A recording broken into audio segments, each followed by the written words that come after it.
શ્રી ગણેશાય નમઃ. મિત્રો, આપ જોઈ રહ્યા છો યુટ્યુબ આપણી ચેનલ આવો સત્સંગમાં આપ સૌનું સ્વાગત છે.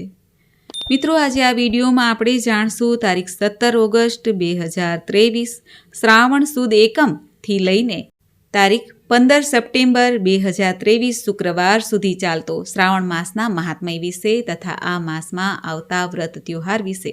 જો આપને આ વિડીયો પસંદ આવે તો લાઈક કરજો, શેર કરજો. આપ આ ચેનલ પહેલી વખત જોઈ રહ્યા છો તો સબસ્ક્રાઈબ કરી લેજો, જેથી આવનાર નવા વિડીયોની માહિતી આપ સુધી તુરંત પહોંચી શકે. ધન્યવાદ. ત્રિદલમ ત્રિગુણાકારમ ત્રિનેત્રમ જ ત્રિઆયુધમ ત્રિજન્મ પાપ સંહારમ એક બિલ્વ શિવાર્પણમ. ભગવાન શિવની પૂજાનો મહિમા એટલે શ્રાવણ માસ. આ શ્રાવણ માસમાં ભગવાન શિવને એક લોટો જલ, એક બિલ્વપત્ર ચડાવવા માત્રથી જ ભગવાન ભોળાનાથ પ્રસન્ન થાય છે. જન્મ મૃત્યુના બંધનમાંથી મુક્તિ આપે એ મુક્તિદાતા ભગવાન શિવ છે. અંત સમયના દાતા ભગવાન મહાદેવ છે. ભગવાન શિવજીની કૃપા પ્રાપ્ત કરવા માટે આ શ્રાવણ માસ ઉત્તમમાં ઉત્તમ છે. મિત્રો, મનુષ્ય જન્મ અત્યંત દુર્લભ છે.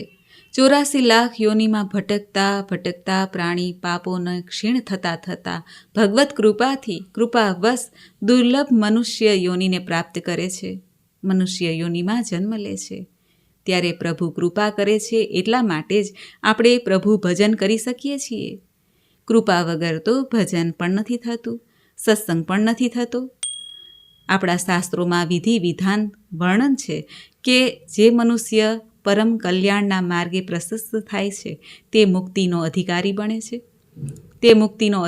બને છે.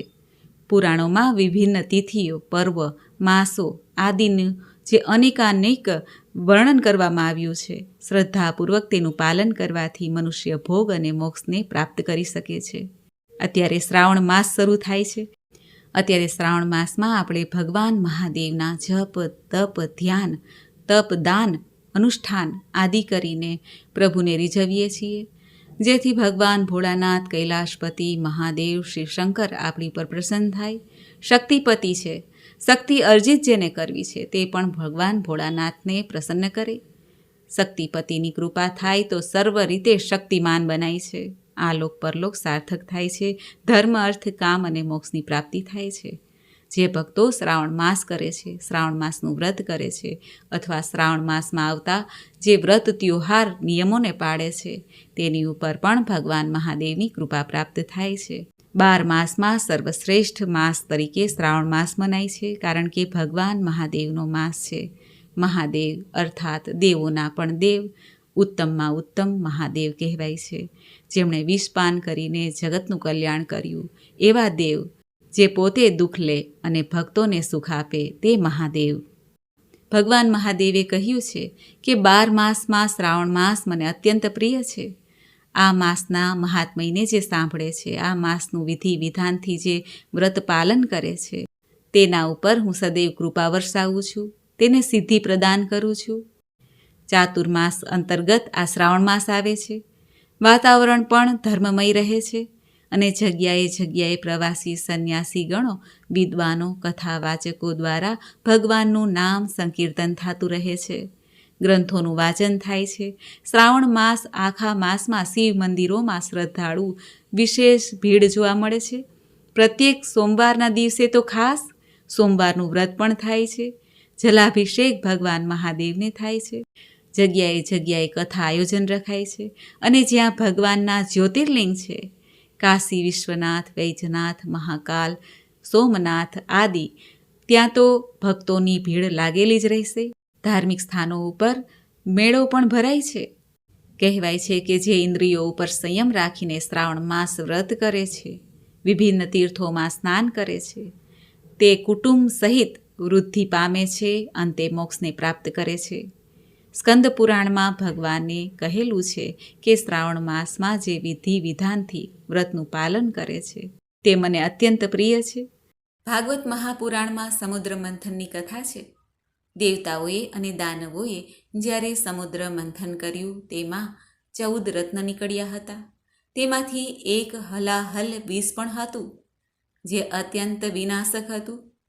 જો કે તેનું એક ટીપું સૃષ્ટિ પર પડે તો પ્રલય આવી જાય. તેવામાં ભગવાન શ્રી હરિનારાયણે દેવતાઓને કહ્યું કે શિવજીને મનાવે અને વિષનો ઉપાય જણાવવા માટે મહાદેવને પ્રસન્ન કરીને કહે, જેથી આપણે આ સંકટમાંથી બચી શકીએ. દેવતાઓની વાત સાંભળીને શિવજીએ હળાહલ વિષને પી લેવાનું નક્કી કર્યું અને એ પીને કંઠમાં ધારણ કર્યું. દેવી મહાશક્તિએ આ માટે ભગવાન મહાદેવ એટલે પોતાના પતિને મદદ કરી.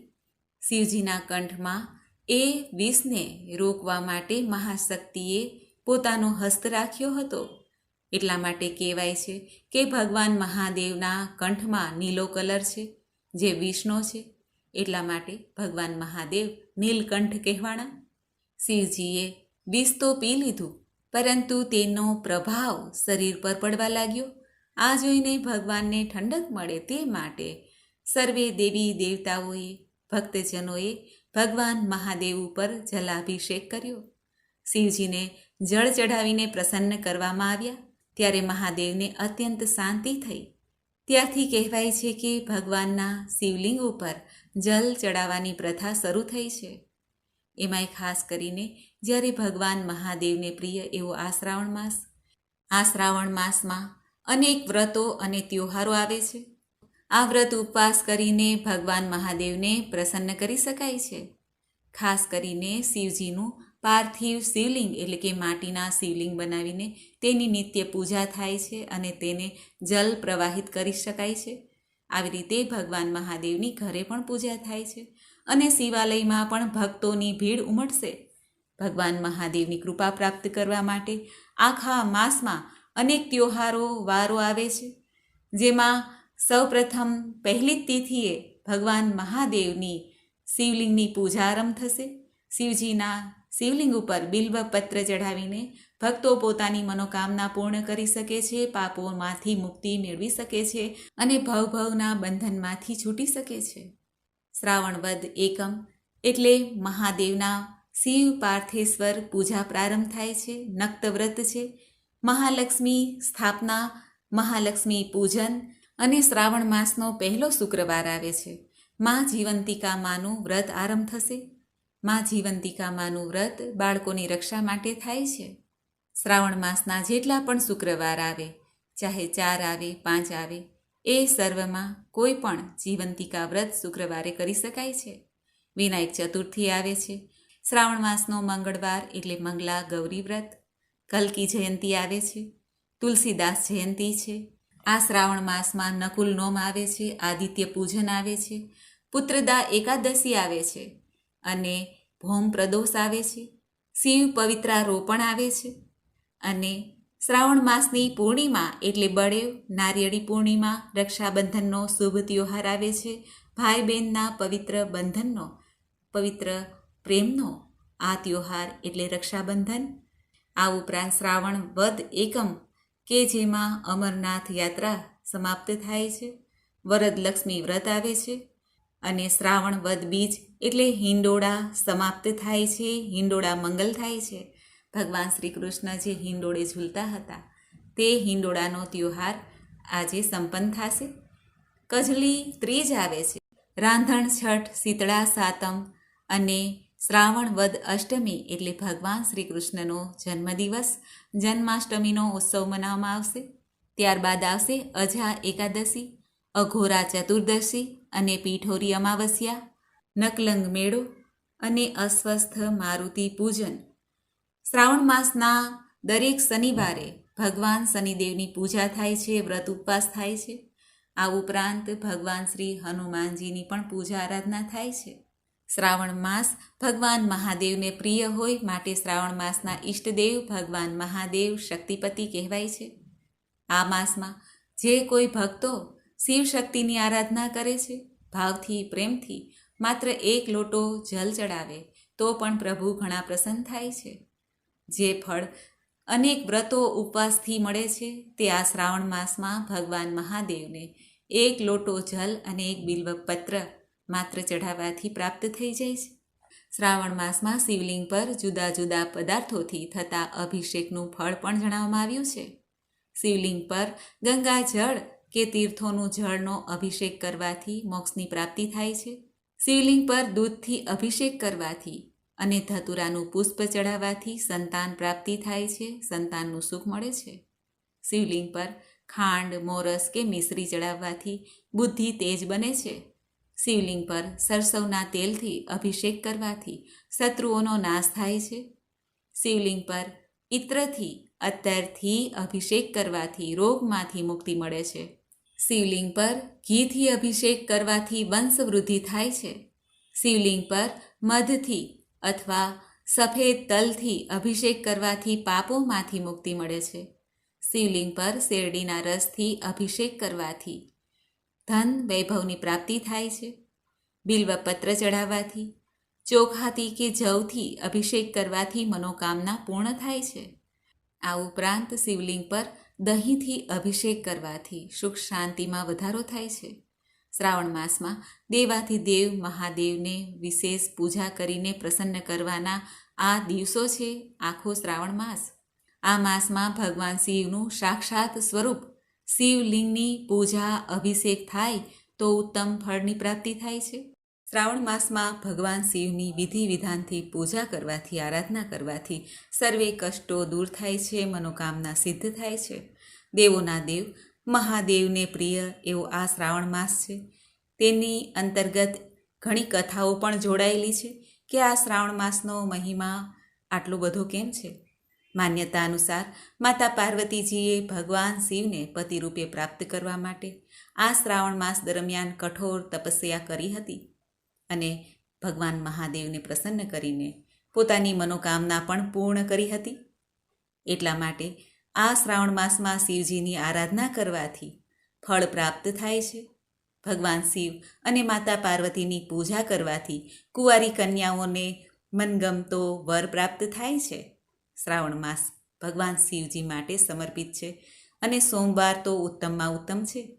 મંગળવારે મંગળાગૌરી વ્રતમાં માતા દેવી પાર્વતીની પૂજા કરીને પણ ઘણું ફળ પ્રાપ્ત થઈ શકે છે. આ ઉપરાંત એક અન્ય કથા પણ જોડાયેલી છે. આ કથા અનુસાર મર્કંડુ ઋષિના પુત્ર માર્કંડેયજીએ પોતાના લાંબા આયુષ્ય માટે આ શ્રાવણ માસમાં ઘોર તપ કર્યું. ભગવાન શિવ પાસેથી લાંબુ આયુષ્ય, આરોગ્ય અને સૌભાગ્ય મેળવવાના આશીર્વાદ પ્રાપ્ત કર્યા હતા. એ હતો આ શ્રાવણ માસ, જેમાં મહામૃત્યુંજય મંત્રની સાધના દ્વારા ભગવાન શિવને પ્રસન્ન કર્યા હતા. એ હતો આ શ્રાવણ માસ. શ્રાવણ માસ સંબંધી એક અન્ય કથા છે.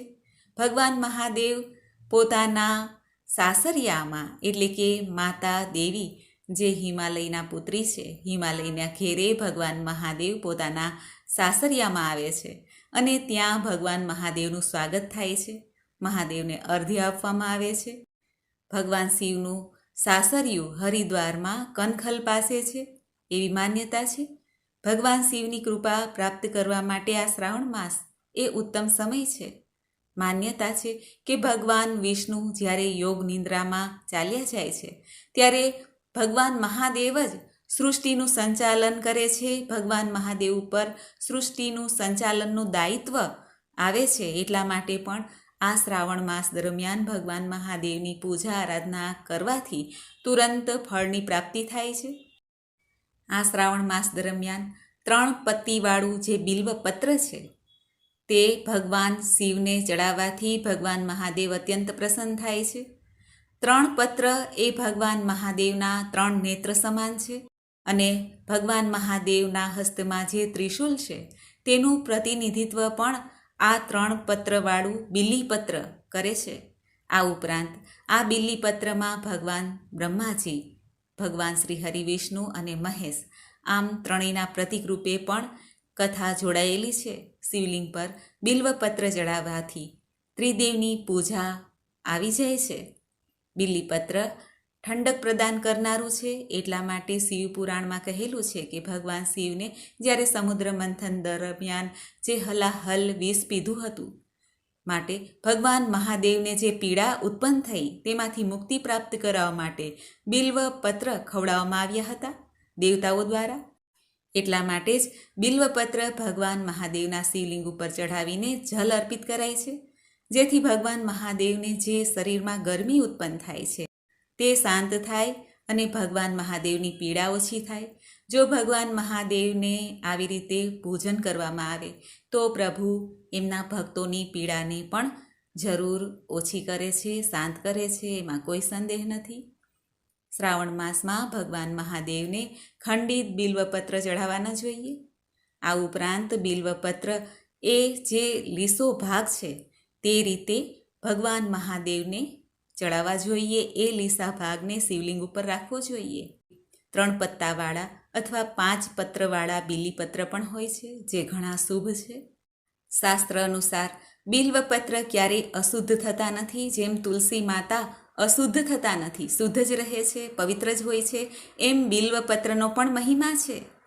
બિલ્વપત્રને એકવાર ચઢાવીને ફરી પાણીથી, જળથી સાફ કરી ધોઈને પાછા શિવલિંગ ઉપર ચઢાવી શકાય છે. એમાં દોષ લાગતો નથી. હવે આપણે જાણી લઈએ કે બિલ્વપત્ર કઈ તિથિએ ના તોડવા જોઈએ. શાસ્ત્રોમાં લખેલું છે કે બિલ્વપત્ર તોડવાના પણ અમુક નિયમ છે. માન્યતા અનુસાર ચતુર્થી, અષ્ટમી, નવમી, ચતુર્દશી એટલે કે 14 અને અમાવસ્યા, પૂર્ણિમા, સંક્રાંતિ, કોઈ પણ સૂર્ય સંક્રાંતિ હોય તે દરમિયાન સોમવારે બિલ્લીપત્ર તોડવા જોઈએ નહીં.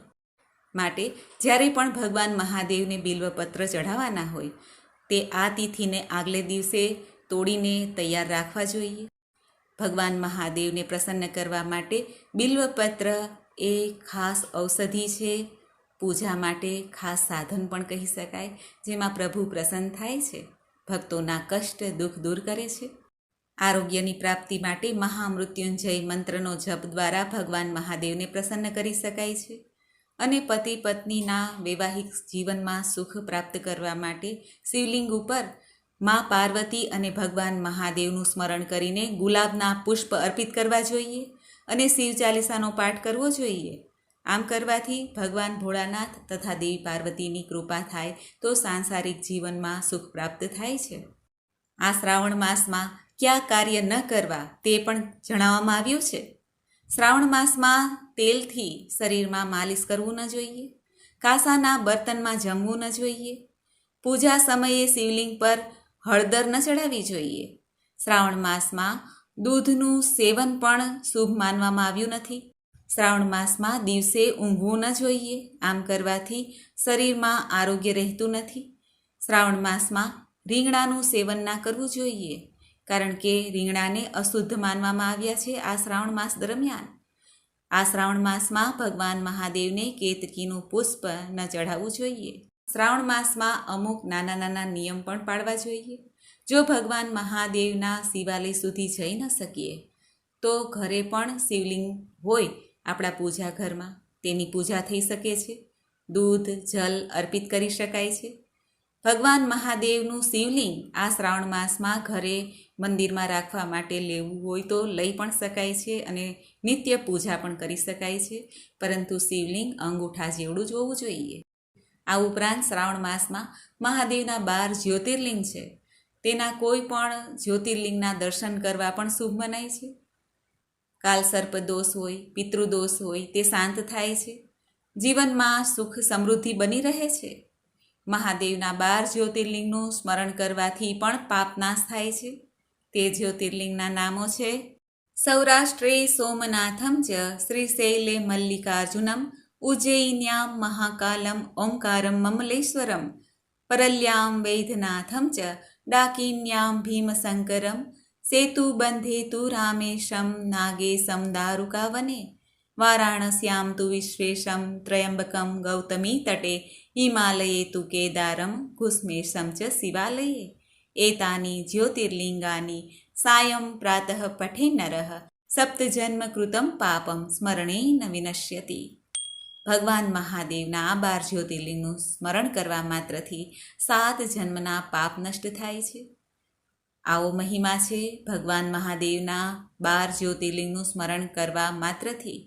તો દર્શનથી કેટલો લાભ થાય! જો ઈશ્વરની કૃપા હોય તો દર્શને જઈ શકાય છે. મિત્રો, આમ શ્રાવણ માસમાં ભગવાન મહાદેવને પ્રસન્ન કરવા માટે ભક્તો વિવિધ ઉપાય કરી શકે છે. ભગવાનની સાધના કરીને ભગવાનને પ્રસન્ન કરી શકે છે. સમીપત્ર, દુર્વા, કુશાઘાસ, કમળપુષ્પ, કરેણ આદિ શિવલિંગ પર ચઢાવીને ભોળાનાથને પ્રસન્ન કરી શકાય છે. આ સાથે ભગવાન ભોળાનાથને ભોગમાં ધતુરો, ભાંગ, શ્રીફળ, ઋતુફળ આદિ પણ ચઢાવી શકાય છે. ધૂપ, દીપ, નૈવેદ્ય આદિથી ભગવાનનું પૂજન થાય તો ઉત્તમ ફળની પ્રાપ્તિ થાય છે. ભગવાન શિવ કે જે કૈલાસપતિ છે, મોક્ષના દાતા છે, ભગવાન મહાદેવની પૂજા કરીને ભક્તો મનોવાંછિત કામના પૂરી કરી શકે છે. અને શિવલિંગની પૂજા કરતી વખતે એ વાતનું પણ ખાસ ધ્યાન રાખવું જોઈએ કે ભગવાન શિવની પૂજા કરતાં પહેલાં નંદીશ્વરની પૂજા અવશ્ય કરવી જોઈએ. કાચબાને નમન કરવું જોઈએ. માતા પાર્વતી દેવી, ગણપતિજી, કાર્તિકેય સ્વામીની પૂજા પણ કરાય છે. આમ તો શિવલિંગની પૂજા કરીએ એમાં સર્વકાય આવી જાય છે, અથવા માનસિક સ્મરણ પણ આ સર્વે દેવી દેવતાનું કરી લેવું જોઈએ. ત્યારબાદ શિવલિંગનું પૂજન કરવાથી પ્રભુ પ્રસન્ન થાય છે, કૃપા પ્રાપ્ત થાય છે. પૂજા કરતી વખતે ઘંટનાદ અવશ્ય કરવો જોઈએ. ભગવાનની સામે ધૂપ, બત્તી, આરતી આદિ કરીને પ્રભુની આરતી ઉતારવી જોઈએ, જેથી નેગેટિવ શક્તિથી રક્ષા પ્રાપ્ત થાય. દીવો એ પ્રકાશનું પ્રતીક છે. ભગવાન મહાદેવની સામે દીપ પ્રગટાવવાથી સર્વે વિઘ્નો, બાધામાંથી મુક્તિ મળે છે. અને અભિષેક કરવાથી ભગવાન મહાદેવની કૃપા પ્રાપ્ત થાય છે. શ્રાવણ માસમાં ભગવાન શિવને વહાલા નંદીને લીલું ઘાસ અવશ્ય ખવડાવવું જોઈએ. નંદીજીની સેવા કરવી જોઈએ, જેથી ભોળાનાથ પ્રસન્ન થાય અને નંદીશ્વરની કૃપા પણ પ્રાપ્ત થાય. જે આપણી મનોકામના છે તે નંદીશ્વર ભગવાન મહાદેવ સુધી પહોંચાડે છે. માટે નંદીશ્વરની પૂજા પ્રથમ થાય છે. પરમ ભક્ત છે નંદીશ્વર ભગવાન મહાદેવના. ભગવાન મહાદેવની વિશેષ પૂજા માટે વિશેષ સામગ્રીની આવશ્યકતા રહે છે, જેમાં ફૂલ, પંચફળ, પંચમેવા, રત્ન, સોનું, ચાંદી, દક્ષિણા, ગંગાજળ, પવિત્ર જળ, પંચરસ, અત્તર, પૂજાના વાસણો, કુશ, આસન અને દહીં, શુદ્ધ દેશી ઘી, મધ, કેરી, મંજરી, મદારનું ફૂલ, ગાયનું કાચું દૂધ, કપૂર, ધૂપ, દીપ, કપાસ, ગંધ, રોલી, મોલી, જનોઈ અને 5 પ્રકારના મિષ્ટાન, બિલ્વપત્ર, ધતુરો, બોર, મલયગીરી, ચંદન, શિવ અને પાર્વતી માતાજીના શૃંગારની દરેક સામગ્રી દ્વારા ભગવાન મહાદેવની મહાપૂજા થાય છે. બ્રાહ્મણ દેવ કે કોઈ સુયોગ્ય પંડિત દ્વારા આ પૂજા થાય તો ભગવાન મહાદેવ ઘણા પ્રસન્ન થાય છે. બ્રાહ્મણ દેવ પાસે જે કાંઈ પૂજા કરાવીએ ત્યારબાદ બ્રાહ્મણ દેવને દાન દક્ષિણા અવશ્ય આપવી જોઈએ, જેથી પૂજાનું ફળ પૂર્ણ રૂપે મળે. ભગવાન મહાદેવને પ્રસન્ન કરવા માટે શ્રાવણ માસના દરેક સોમવારનું વ્રત થાય છે અને વ્રતકથા પણ સાંભળવાનો મહિમા છે. શ્રાવણ માસ અને સોમવારનું જે મિલન છે તે ભગવાન મહાદેવને પ્રસન્ન કરવા માટે મહાતપરૂપ છે. માન્યતા અનુસાર શ્રાવણ મહિનામાં દરેક સોમવારનો વ્રત કરીને જો રુદ્રાભિષેક કરવામાં આવે તો જાતકની દરેક મનોકામના પૂર્ણ થાય છે. આ ઉપરાંત જે ભક્તોને રુદ્રાક્ષ ધારણ કરવું હોય તે પણ આ શ્રાવણ માસમાં યોગ્ય પંડિતો, જ્યોતિષોને પૂછીને ત્યારબાદ રુદ્રાક્ષને ધારણ કરી શકે છે. વિધિ વિધાનથી ભગવાન મહાદેવનો સ્પર્શ કરાવીને પણ રુદ્રાક્ષને ધારણ કરી શકાય છે. આ ઉપરાંત ઘરમાં લીલા છોડ વાવવા કે જેમાં ભગવાન મહાદેવના આશીર્વાદ હોય તે છે બિલ્વપત્ર. બિલ્વપત્રનો રોપો ઘરમાં લગાવવાથી પણ નેગેટિવ શક્તિથી રક્ષા પ્રાપ્ત થાય છે. મિત્રો, તો આપણે સાંભળ્યું શ્રાવણ માસનો મહિમા તથા આ શ્રાવણ માસમાં શું કરવું, શું ના કરવું. મને આશા છે કે આપને આ વિડીયો જરૂર પસંદ આવ્યો હશે. ઓમ તત્પુરુષાય વિદ્મહે મહાદેવાય ધીમહિ તન્નો રુદ્રઃ પ્રચોદયાત. બોલો ભગવાન મહાદેવની જય, શક્તિપતિની જય. મિત્રો, મને સાંભળવા માટે ધન્યવાદ. આપ સૌને મારા જય શ્રી કૃષ્ણ.